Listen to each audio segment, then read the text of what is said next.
Chapter 9. Home.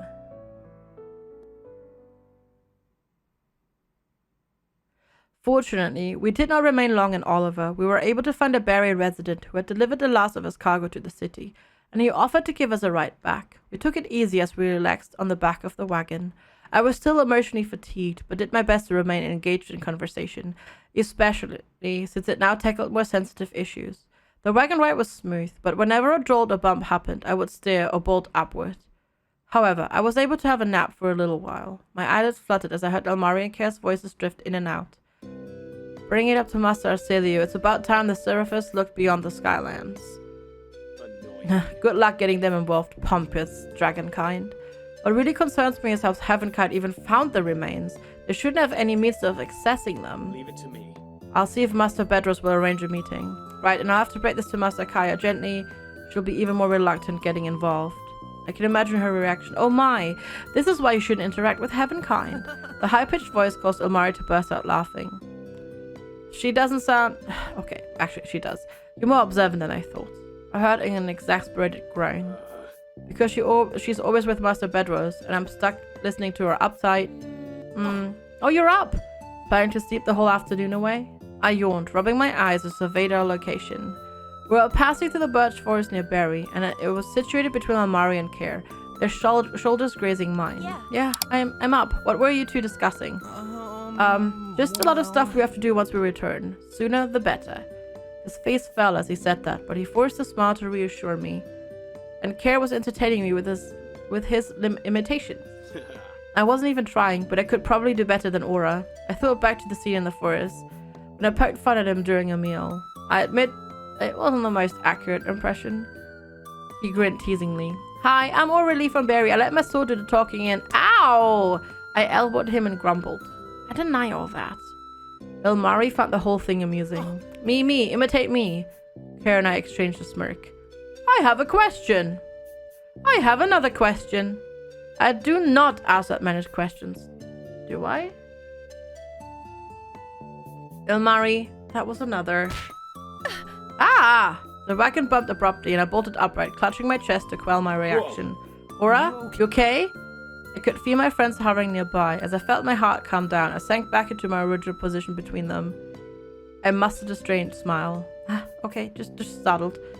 I hope you don't mind me asking, where did this fear of earthquakes originate? Huh? I'm sorry. Sorry to pry. You don't have to answer if you don't want to. It would have helped if I'd known sooner. I didn't even notice. It's alright. It's not usually brought up since it's rare for me to get caught in earthquakes or tremors. I ummed and hummed until I could figure out a good beginning point. It started when I was younger, my family lived in Oliver. I would follow my mom everywhere when she did her patrols or visited different places. Now that I think about it. Although some parts were still hazy, I recall being thrilled because I was going somewhere that had a lot of knights. Their brilliant armor, their beautiful shining blades, and how I dragged this wooden sword awkwardly around. It was at the academy. I was being expanded upon, and some parts were in the middle of renovation. I ran off somewhere. I think I wanted to find the armor room or something. Anyway, that's when the earthquake hit. I don't remember much, just everything seemed to collapse around me. After that, I couldn't ride in carriages or even enter large buildings without crying. Mom decided it was better for us to move away from Oliver and the memories associated with it. It took a long time, but eventually I got over certain fears. I focused on my night training, hoping to be stronger. Of course, my mom wouldn't send me to the academy. She'd always been averse to night academies for other reasons, but my well-being definitely was one of them. That's the first time I ever told people this story. Aren't you two lucky? No, really, I appreciate it. I'm glad you trust us enough to tell us. As an earth dragon, though, I can't stand for it. What? He gave a wry grin. Leave it to me. You got over some fears. If you like, I can help you get over this earthquake one. No, that won't be necessary. Thank you. No, I'm good. I'm good. Thank you. You sure? I'm certain if I delivered small tremors, your body will eventually get used to it. Think of it as a cure. What? That's terrible. That won't help me at all. Why would you call that torment anyway? There was an awkward pause before Elmari spoke up. Shock treatment? I groaned and shook my head, yet I couldn't help but chuckle at this feeble pun.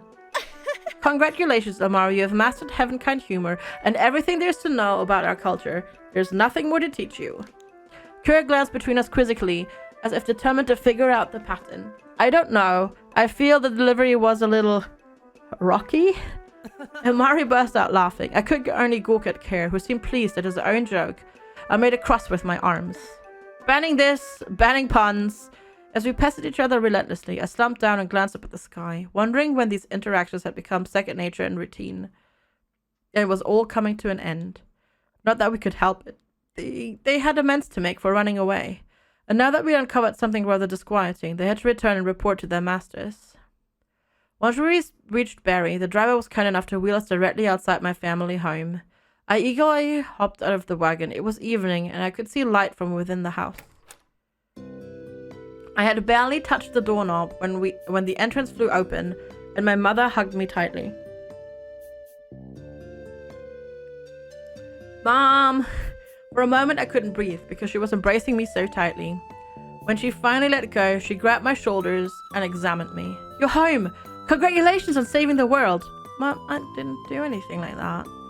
Did you become a knight? Are you happy? Yeah. Yeah, I'm glad I went. She hugged me a second time. That's what a mother really wants to hear. She glanced up. Come in, we were going to have dinner ready in a bit. You're probably all starving. Your dad's currently preparing some warm apple cider. Nice, I haven't had that since last year. After Mum ushered us in, she disappeared around the corner while I pulled up a seat at the table. Care even joined us this time. What's apple cider? It's a sweet liquid, tastes like, well, apple tarts. He stood up and slammed both palms on the table. I went through the whole journey without knowing such thing exists? He looked as though his best friend had betrayed him. Surprise! Not deterred, Care decided to see how my dad prepared dinner and vanished as well. I hope my dad isn't making the alcoholic one. Alcohol? It's something you add to drinks and it makes people silly and giddy. He beamed eagerly. Will we be able to partake? I crossed my arms and shook my head fervently. That was a disaster waiting to happen. No, that's bad. I'm not dealing with drunk dragons. Elmari looked completely baffled, but inquired no further thanks to my unwavering expression. A regular cider will suffice. Promise. We had a festive meal along with a toast to our journey and the bonds it had forged. We excitedly told our stories, careful to avoid the more sensitive discoveries, as we did not want to cause unnecessary concern. My sides had never hurt so much from laughing before, and my mouth ached from grinning all the time. However, each sip of cider seemed to lose its sweetness whenever I thought about tomorrow. They would leave in the morning. When dinner was concluded, I urged my friends to get some fresh air since I would help with the cleanup. They would probably want some time with themselves to reflect or visit a location anyway. I trooped up to my room and laid my bag out. Everything felt so familiar and welcoming, like I'd never left. Sensing a sort of routine, I snatched at my blanket to use as a shawl. Might as well. This would probably be the last time to meet them like this. Elmari was settled by one of the apple trees, its orange leaves visible even in the dark. Instead of waiting for me to sit down, he got up eagerly and approached me. Thank you. Thanks for coming out to see me. I wasn't sure if I should bother you at your house. I wouldn't have minded soaking in the scenery one last time. Yeah, I love it here. I'm not sure when I'll be allowed to visit another Heavenkind town again. I couldn't hide my dejected expression. Elmari fidgeted anxiously. Without warning, Elmari embraced me tightly. I'm really going to miss you. I wanted this journey to go on forever. Same here. How long will we be gone for? You'll be allowed to visit at least, right?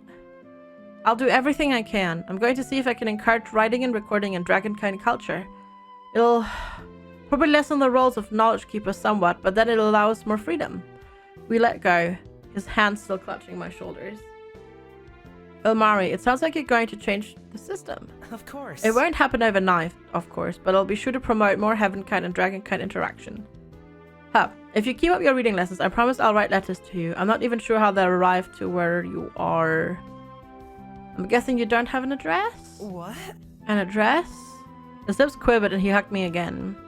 It's so unfair. You still have so much to teach me about Heavenkind, about you. I know. Believe me, I feel the same way.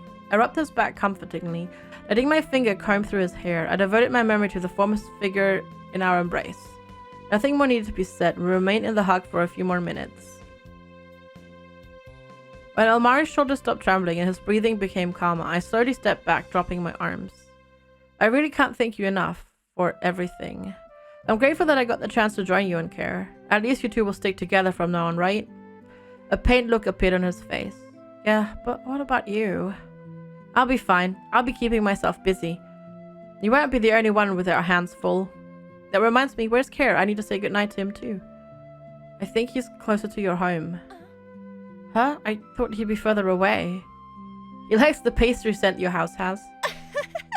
Figures. We burst out laughing. Remembering the blanket, I draped it around Omari. You're sure you won't be cold tonight? You could always spend the night indoors. He shook his head, but held the blanket close to his chest. Thank you. We will be fine. I'll see you in the morning, orderly. I departed on a high note. I just had to find Care. Omari was right about Care loitering near my house. In fact, he was resting against the wall outside as I peered around the corner. Surprise! Stealth was my strong point. He arched an unimpressed eyebrow. It wasn't surprising at all. I heard you stomping all over town. I was not stomping. I was walking normally. I plopped down in front of him, resting on my knees. He was sitting cross-legged, his hands gripping his ankles. Looking forward to being back to normal tomorrow? I half expected a blunt yes or a grumbling agreement. Instead, I was answered with awkward silence. Care? He snapped out of his trance. I guess. At least I won't be pathetically weak. Believe me, you're still plenty strong. You'll probably lose your ability to punch, though. Can dragons even do that? I'll be the first one to try. He made a fist and mimed a fake punch to my forehead, nudging it softly. I giggled. Now it's all coming down to this. I guess I might as well say a few things. I smirked and peered at him knowingly. Is this another reluctant confession? He let out a sheepish chuckle. More willingly, promise. I want to say thanks for everything. I admitted I was a pain at first. I probably didn't make it easy for you, right? Right. You didn't have to agree so quickly. I guess I really was quarrelsome. I regret not opening up to you earlier. I feel like I created a lot of unpleasant memories. I gave him a light punch in the arm to dissuade his conviction. What are you talking about? I look fondly on them all, even our bickering and petty arguments. I like to think we've matured since then, at least a little. Speaking about confessing, that's a small question that's been nagging at me ever since we met. I never asked because I knew you'd get upset. I'd like to think that Kara now will answer differently. He perked up quizzically. And what's that? Can I touch your ears? His hands met his face and he groaned loudly. Oh, fine. Just for a moment. So on my knees, I pushed myself so I could lean over better and extended my arms. He glowered at me in disgruntlement, but I ignored his impression as my fingers rubbed the shale-like material. Wow, they really are as hard as a rock. As I let my fingers graze the grooves and crevices, Kira's irritation vanished and his eyes lingered downward to my neck.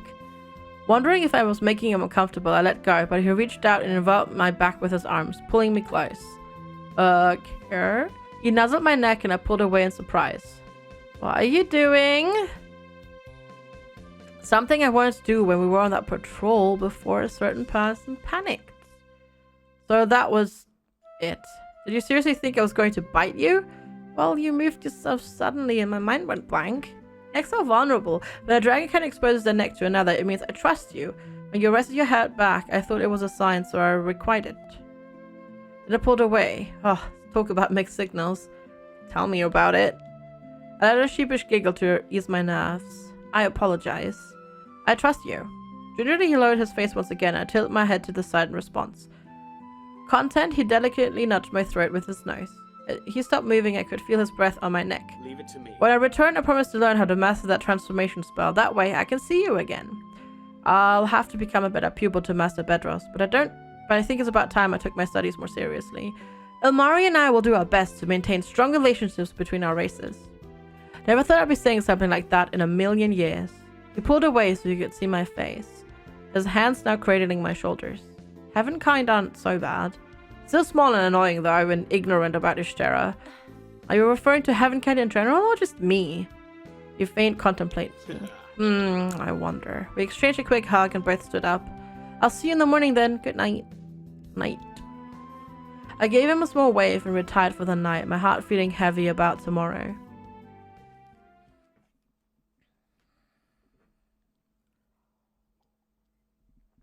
Sunlight filtered through the curtains. I intuitively rolled over to grab my scabbard, which was propped up on the side of my bed frame. I sat up, clutching the sheath, and chuckled to myself. Old habits die hard. It's not like I'm a knight now. Just as I was pondering on whether to retire my weapon to a plaque, my door creaked open. I instantly drew my sword. Whoa! Kara's face appeared for a second before vanishing behind the door. The hell? The heck? Stop doing that! You're supposed to knock before you enter a girl's room. I sighed and sheathed my sword before attaching it to my belt. Then I opened the door. Is this how Heavenkind normally act? It's how I act. Your mum did advise me to knock. If I wasn't awake before, I am now, though. Couldn't sleep that well. We both exchanged a strange smile. Same here. Had a lot on my mind.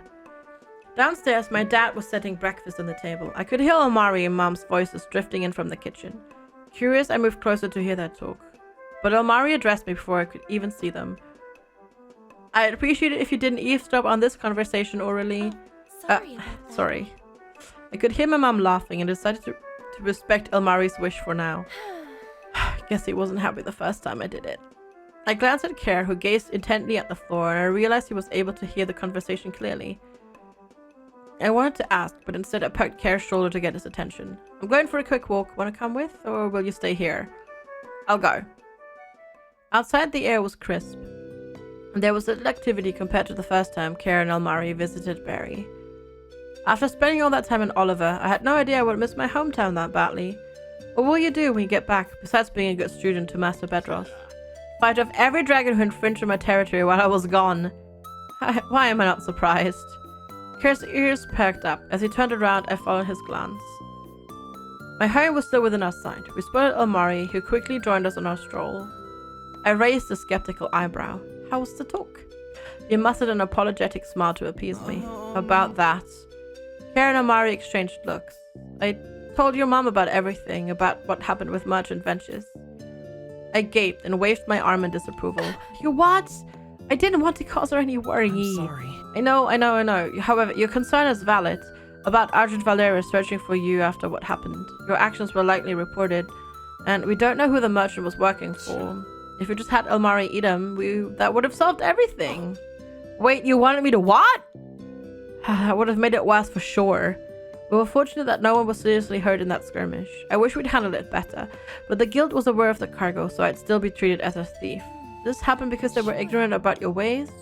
Should I notify a council member? I ruffled my hair, feeling my mind getting muddled up.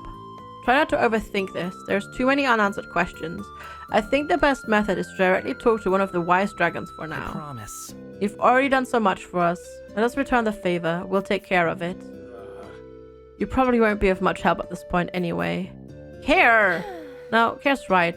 I don't have much influence. I'm definitely expelled from the guild. I doubt I could become a knight now. The guild was visible on their faces. I'm sorry. We should have come up with a different plan. If Kerr and I had seized the contents instead of you, you wouldn't have. I wouldn't have minded taking the blame. I reassuringly raised my palms and waved them. It's good. There will always be freelance work in Barry, and I can make an honest living as a mercenary. Might talk to Mom about me overseeing more escort missions. I'll be sure to check their cargo from now on. And you're okay with this? I noticed the bitterness in his tone. Huh? Just doing menial tasks over giving up on your first dream? You can better than this. You can do better than this, Aura. Well, I'd like to assist you guys, but you said I wouldn't be of much help. I only said that because it's true now. I thought you'd try to rise up to that challenge. After everything we've been through, you could be a Heavenkind representative. Do something outside of your mom's name? I folded my arms and mulled over the idea before turning to Elmari. Would that be possible, me being some kind of envoy?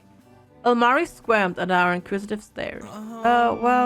It's viable, but you would need to be well-versed in Heavenkind history, politics, how the council works, and of course being knowledgeable about Dragonkind.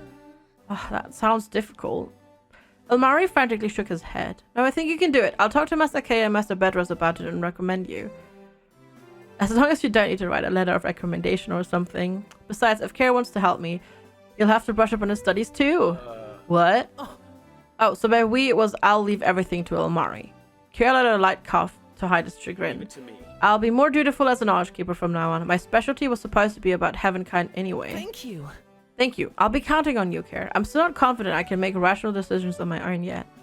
Anyway, if I can prove to our masters that Aurelie will be a reliable ally, well, it should be at heart with the accounts I'll be reporting.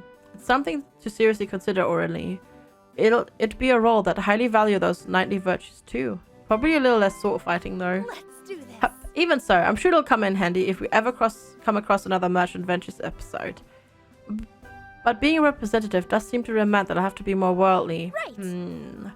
Maybe I should go on another journey again to build a... Oh, no! Kara and I were startled by the outburst. While Omari shook his head pleadingly. Without us? Well, I'm not sure how long you two will be gone. Omari clasped my hands tightly, his expression serious. I promise. We'll come back soon. I'll work extra hard and help Kara with the transformation spell so we can travel again. Omari, she can do what she wants. Don't pretend you don't care, Care. Care. You did stay longer than what your master originally intended for you. Care hastily glanced away. I know this is selfish, but if you leave and we can't find you, or you get in trouble with the guild, or can you remain here for a little longer? You can still study and refine your skills here. You didn't mind churning butter, right? My lips stretched until I couldn't hold in my laughter anymore. Oh, you two, are you jealous that I'll be going off on some grand adventure without you? It's not like we can't do the same. We've been in Oliver long enough. Omari and I would get by competently. We still have a lot to learn about Heavenkind. Hey, I know how to pay for apple tarts. Yeah, because the price was always the same. You never actually learned how to count money, which you would need to travel. You both still can't read the job posting, so you'd be stuck. We've never slept in an inn, hired a carriage, read a map, or anything like that. But you two would still run off at the marketplace, distracted by everything. Omari sheepishly pressed his fingers together. I've gotten a little bit better at that. He balked under our dubious stares. I have, so... I let her pretend complacent sigh. Admit it, you two would need to help me. Need me to help you yet again. Besides, would you actually go without me? The meaningful smiles said it all. Just don't take too long, right? It's going to be lonely. I'll promise I'll wait. I promise. Promise. We'll be back before you know it. Thanks. We should head back. I don't want you leaving on an empty stomach, and my dad makes the best pancakes. I would encourage you to pack an extra lunch for the road, but your diets will probably be different by then. It's not Heavenkind, right, Care? Just the annoying ones. It's not anyone. Orally, what other lies did he instill in you about us? I'll sort this out. I chuckled as we headed back, ready to enjoy one more meal together.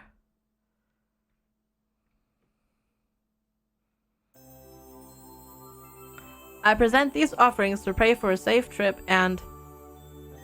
Hey! Kira snatched one of the apple tarts that laid out in front of the dragon altar. What? They're an offering to us dragonkind, so they're obviously mine for the taking.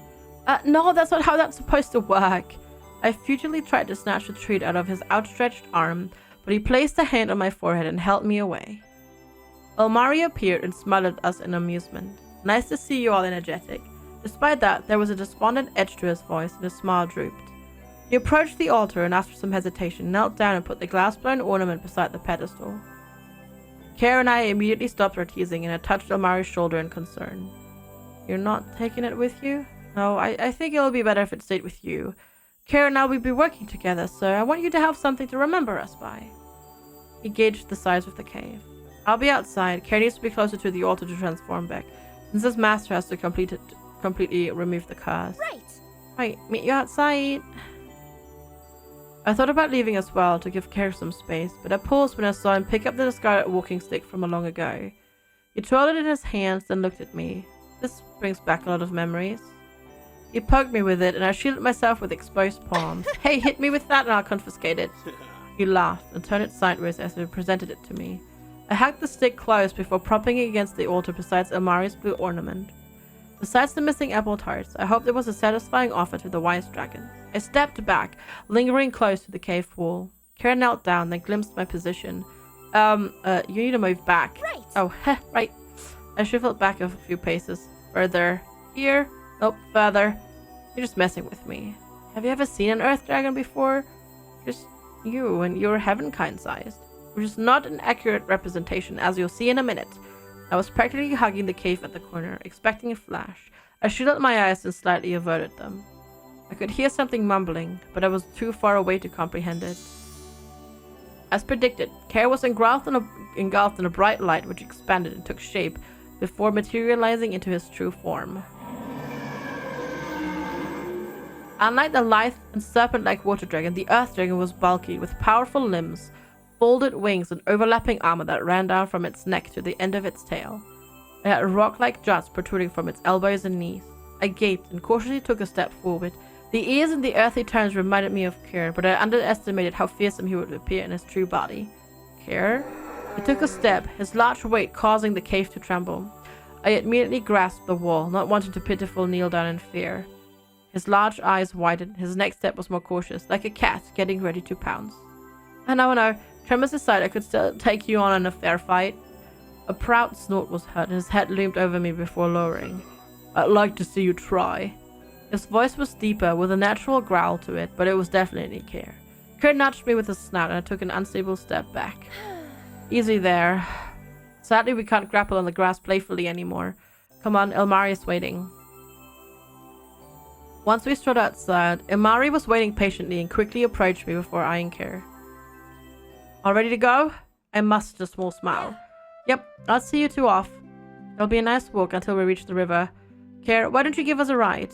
Kerr flapped his wings indignantly. Aura, your teasing is rubbing off on him. I was actually thinking the same thing. Can you fly me at least? Please? He folded the wings and grumbled, expanding a claw in the dirt. Unless there's a mountaintop I can glide off of, my wings are pretty much useless. I gave Kerr a blank stare as I slowly registered the news and couldn't hide my disappointment. Oh, what do you expect from an earth dragon? That's like expecting Ilmari to walk on land. Hey! At least I can move around in this form. You, on the other hand. I started laughing. At first it was simply a giggle, but then it grew into a full chuckle. I don't think it was purely from their antics, as I realized that my eyes were moist and I blinked it away. I'm gonna miss this. I wanted to ask for them to stay, question whether they really had to go back, but I knew it was hard for them too. When we reached the river, Ilmari took a few reluctant steps forward, but we twirled around and hugged me close. Thank you for everything. I'll promise we'll see you again. I'll help train Kerr so we can transform on his own as well. Is it difficult? Ilmari's outside explained everything, and he eyed Kerr warily. We dropped our arms and parted from our embrace. It'll take time. From now, we have to explain the full situation to our masters, which was most definitely strain the relationships between Dragonkind and Heavenkind. Kerr hissed and fluttered his wings. What a hassle.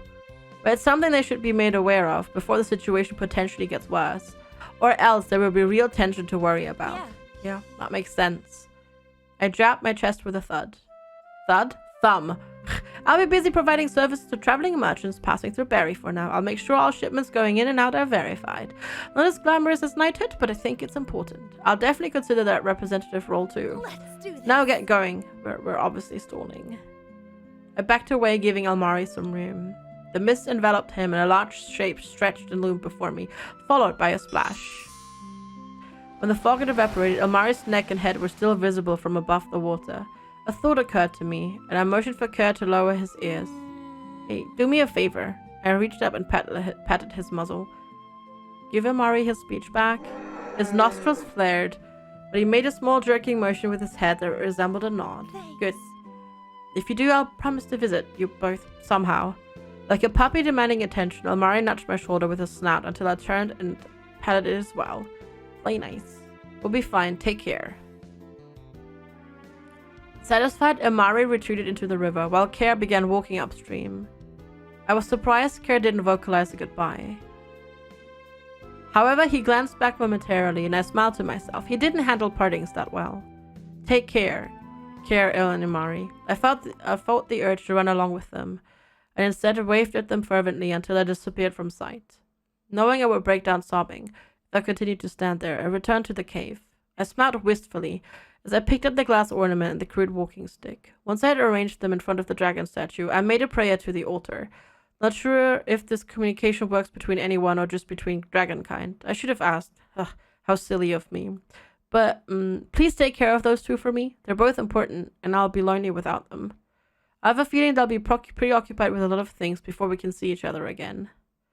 Satisfied with the conclusion, I sauntered outside of the altar, with Ilmari's gift in my bag and Kerr's walking stick in my hand.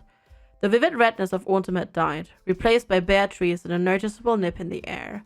The heaviness I had felt in my heart disappeared, replaced instead by a strong buoyancy. I knew I would see Kerr and Ilmari again, but for now, I have to finish my patrol first.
thank you so much everybody for watching. Don't forget to comment, like, and subscribe. I hope you enjoyed the game. I will see you all next time. Take care and bye-bye.